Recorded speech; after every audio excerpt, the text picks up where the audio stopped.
I'm happy to have another young Indian with us today, part of the Voice of the Young series, which is actually doing rather well, I must say.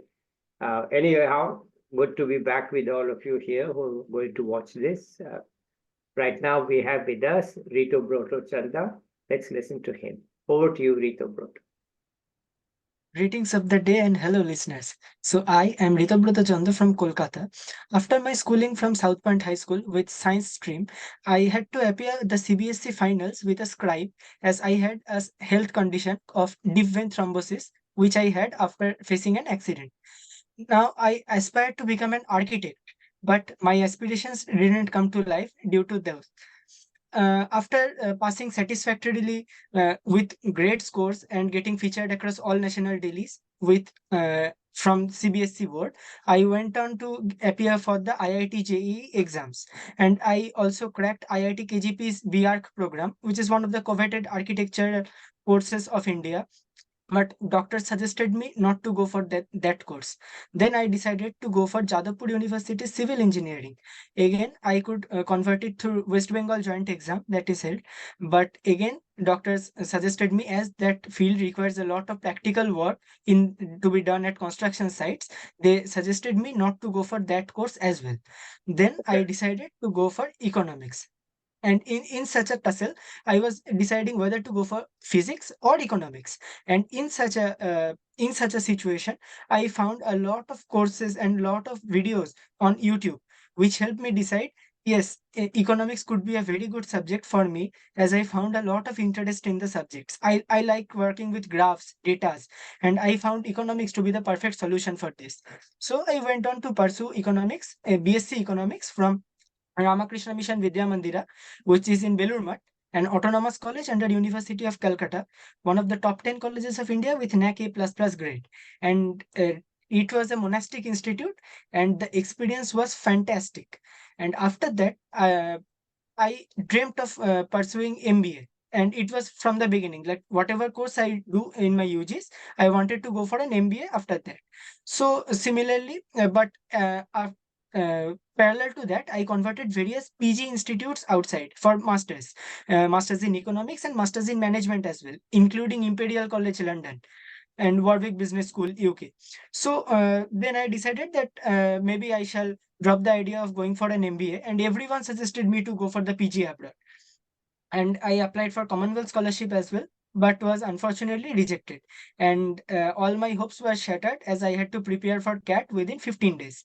So I appeared CAT and did quite well and went to XIMB. But soon I realized that MBA is not everyone's cup of tea, as various factors come into play in an MBA. Not everyone's expectations match.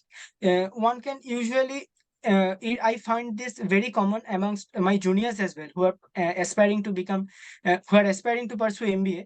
That yes, I know that I will face these kind of issues there, but it will be justified with the higher salary package that I will get after an MBA. But that is not always the case. So, and then I decided to drop out of the course and joined M.Sc Economics at Calcutta University because I was late for all the entrances that are happening. But with as luck would have it, my UG dissertation got well appreciated, and I through it I could land an RA. With some of the best economists at the world in the field of development and behavioral economics. And currently, I am pursuing a research assistantship parallel to my master's in economics under them.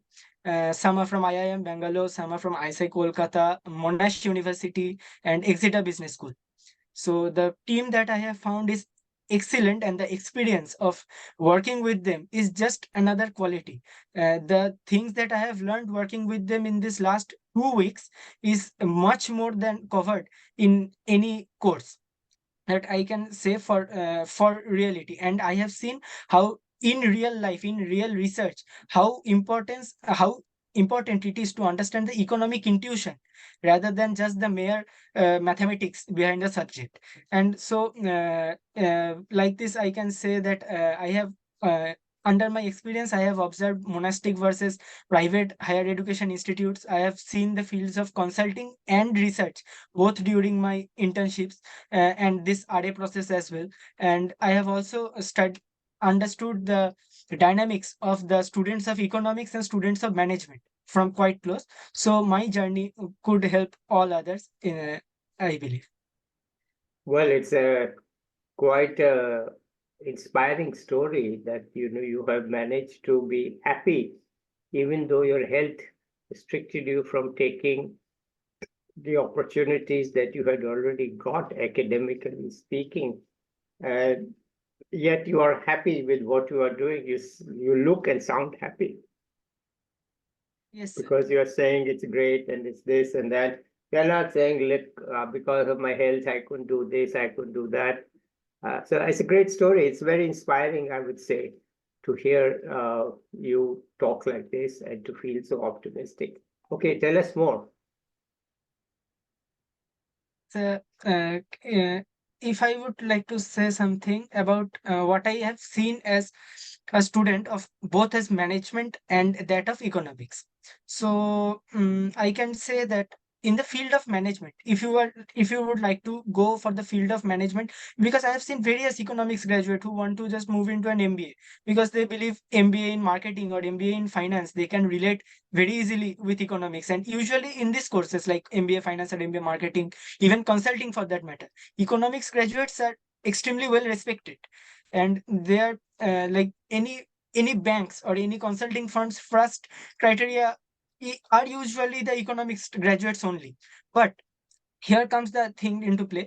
What I realized while studying for the MBA course is that everything that you study is covered actually under MBA, actually under economics. Because see, organizational structures, that's a part of MBA, that's a part of economics. You go for anything, how decisions are made at a firm. Decision making science is actually MBA, actually taught in MBA, but is actually the basis, the structures is actually economics. And go for anything like finance, it's economics. Marketing, in marketing, we do market research. It is basically applied econometrics. Just we give a treatment and we see if there is any other changes, so is it effective. We do pilot testing of the project. So this is everything is covered in economics. So I believe economics as the mother subject of both business and management. And as I have seen across students, like usually speaking, this is on a majority, not all, uh, management students are more industrious. This is what makes them different from economic students. Economic students are like, we would go deeper into the subject and we will go more into the academics portion of it. We will do the brainstorming part of it and this. But management students on the other hand are like, we will study everything but not at the depth. They're like jack of all trades, master of none. So what happens is that in those cases, in management case mainly, we find that these students like to organize events. They like to take part in various events. Like, for example, if I cite a normal CR election, if I have seen this CR election in both an economics institute and a management institute. In a management institute, it was a hype. Like, who will be the CR? They are uh, everything is going on, like everyone is enjoying the process for 3 days. At night 3 a.m. the votings are happening, and if no one is complaining, everyone is enjoying it and competing fiercely to be the to take the position. But if we see the same process in an economics institute, students are like, what's the additional benefit of being a CR? Why shall I be the CR, and why just I not sit and enjoy the benefits? Why compete? It is just a CR. Why organize? Why is this vote being held at such late hours at night? So these are the things that make management students and economic students different. This is something that I could share with you. Okay, but tell us about your monastic life. You are the first person who's had a monastic life in my video Vidped. So I'd like to hear a little bit more about what you mean by monastic life. Yes, sir. So in Indian culture, there is something called brahmacharya or guru shishya parampara, that the student and the teacher live together, live in close ties when they are studying. So the college that I went to is Ramakrishna Mission, which is one of the well-known organizations across globe. And Ramakrishna Mission works on the ideals of Swami Vivekananda, who on the our institute, Ramakrishna Mission Vidyamandira, which is located at Belur Math itself. So it was formed with the basic idea that the best of the Eastern and the Western education needs to be combined and needs to be provided. So what we found as Ramakrishna Mission is that we get the top class quality of teaching, and along with it, we found the best man-making machine. Swami Vivekananda believed in the three H: head, heart, and hands. So all three's development was together very important. And what I believe, if I just share a bit of my schedule at Yeah. Ramakrishna Mission, what I meant. Yeah. Yes. So we used to wake up at 5 a.m. in the morning, whether it's summer or it's winter. It didn't matter whether the sun was up or it was dark. We'll Yeah. have to wake up at 5. We will have to put on a fresh pair of dhotis and kurtas, and we will have to go compulsorily to attend prayers. And these prayers were of Ramakrishna Dev. We chanted Gita. We heard stories of various stories of their lives, various epics or portions from them. And we also chanted hymns in the morning. After that, there was a small break to get refreshed. And after that, there was dedicated times to study. At RKM, we believe that best productive hours are in the early mornings. So there and again then the classes started, and after the classes again at the end, during the evenings we had another prayer, after which there was again another study session. And right at 11 p.m. All our lights were centrally turned off, and we had to compulsorily go to our beds, and our devices like the mobile phones were taken away. So actually, when studying at the institute, when I was a student at the institute, I thought that this is completely wrong. This cannot be justified. So this is not correct. But after leaving the institute, we just simply realized that it was very essential, and it was actually the turning point of our life, because it helped us it stopped us from getting distracted. So I would suggest that in the entire life, those 3 years were the most productive. And Okay. I could find uh, and given the teacher quality, like amongst the monks, I found some of the best teachers. Like one of our vice principal Maharaj is ISIS MSQE, and he has done his PhD from USC. And Maharaj, who taught us econometrics, he has got practical exposure of uh, of the business world as well in the UK's. So these people, when they have turned into a monastic, when they have taken up their monastic lives, so they are completely dedicated towards their work, and they don't have any other thoughts in them, and they are very nice people, so one can approach them at any hour of the day, get their issues resolved. And they were available very close to us, because we were staying together. So in the same as the Guru Shishya Parampara goes. So I must say that RKM days were the best days. And as I have seen, I can tell you this with great enough confidence that all like other batchmates of mine, like the ones who were studying physics or the ones who were studying chemistry, they performed exceptionally well in the entrance exams for the masters, JAM, specifically JAM, ISAs, and all these. Yeah. So they could do this. I believe, although we were extremely sad that our devices were taken away, and we were forced to wake up at the early morning, study in the early mornings, and go to bed at the night. But I believe it was the most transformative years of our life. It has taught us that hard work is essential. Also, a quality of life, this thing is also very much essential. But the thing that has gone wrong in this system was that it made us way too more humble than the world outside. So that was a striking difference which I found when I went to XIMB for my MBA. So it was like completely a 180-degree opposite thing. So one place I was like everyone talking with respect, talking in a humble, coordinated manner, and in the other there is extremely chaos. Everyone fighting each other. Everyone wants to get the top spot. So this thing makes the difference, and I have seen this in Calcutta University as well. So we two friends have came from Ramakrishna Mission. So he came directly from Ramakrishna Mission, and I went through XIMB, dropped out, and then came to Ramakrishna Mission. So I find that when he deals with other officials at University of Calcutta and all, he has difficulties in communicating with them because we still believe in the man-making process of Swami Vivekananda. So we behave properly, we behave politely, but that does not always work in a government office. So some kind of determination needs to be there, and I think that's what I got to know from my 4 months during my stay at MBA. And I think it is very much essential as students to know when to raise your voice and when to keep it calm.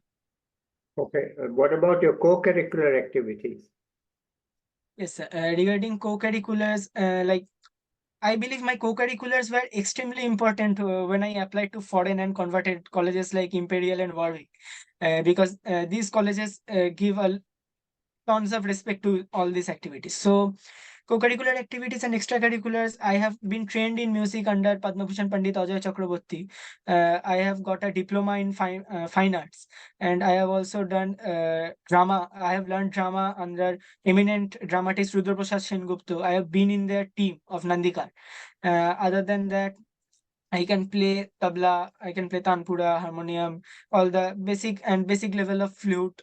And other than that, I have also got karate's upper green belt, which I couldn't continue sadly because of my health issues. But yeah, and regarding the competitions, I have been champions in business simulation competitions. I have won debates. I have got honorable mentions in Model United Nations. So I believe these are actually essential to gain an experience. Like as I say, all work and no play makes Jack a dull boy. So what this is was does is that it gives a ton and hell lot of experience and an exposure to who are your competitors. Because when we go to these competitions and we see others, and then we can gauge ourselves like where we are currently standing compared to the others, other of our friends, the other like, because these are the people, like if I consider bachelors and from bachelors to masters, if I take this jump, so I will actually compete with a cohort and to get selected in the next. So if I have the idea of who are my competitors, I believe that is a very good thing. And also this gives a tons of exposure, because how I am thinking and how the other person is thinking, how that is different. Because I believe in economics having an open mind is extremely essential. So these competitions not only give us exposure but also networking skills, which is extremely important and can come any day handy. Just we don't know when, like a few days back, one of my friends whom I met at such an event at a competition, so he rang up and asked me if he shall join an he shall join exam. So how did we get to know each other? We were from different colleges. My college was an autonomous college. His college is University of Calcutta's college. So how did we know each other? So we knew each other through these competitions. We fought with each other and we found a friends amongst ourselves. And Okay. these connections can come in any day. All right. Okay. So what's your future now? Uh, Currently, as I'm doing the research assistantship, I am quite liking it. So but I do not want to move into academics for for that sake.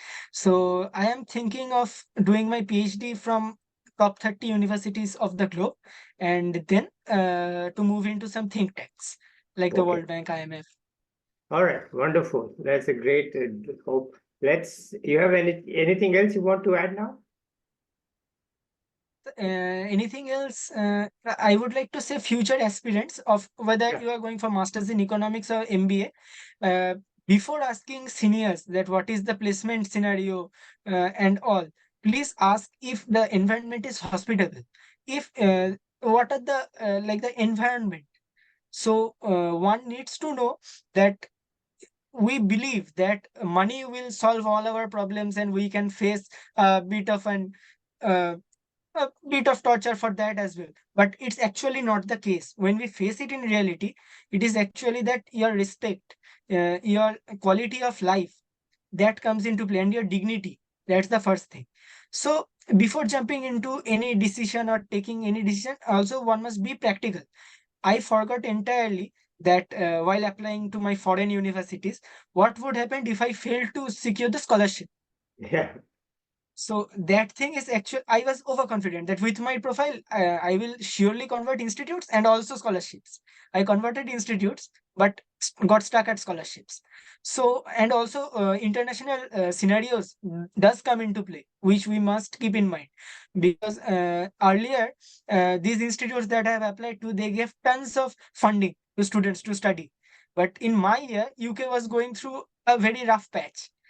And like Warwick University openly told me that they don't have funds this year. I can try the next year. They asked us to return the next year and try. So yeah, so one must keep these in mind as well and be practical, and always keep a plan B ready. Like when my PG outside stopped, I went for an MBA in India. I didn't like the MBA in India. I went again back to the MSc in economics. And while doing my MSc, I was in the doubt whether to continue in Calcutta University or shall I prepare for the economics entrances, because I haven't appeared for any. I got in Calcutta University through my UG ranks. I ranked in my Calcutta University undergraduate, so I got direct admission. Right. So then I had to decide, okay, we will move into RA. So that will Yeah. be a better. So always. All right. Wonderful. Let's see. Maybe we'll catch up with you in 1 year to see where you are. You are only in first year now or the second year? Yes, in the first year. First year. Wonderful. Okay. Great to hear from you. Keep in touch and let's see where we are 1 year from now. Perhaps we catch up to you. Let's say bye to the viewers now. I'll be back with Yes. another young person or an expert soon. But for the moment, bye everybody. Bye everyone.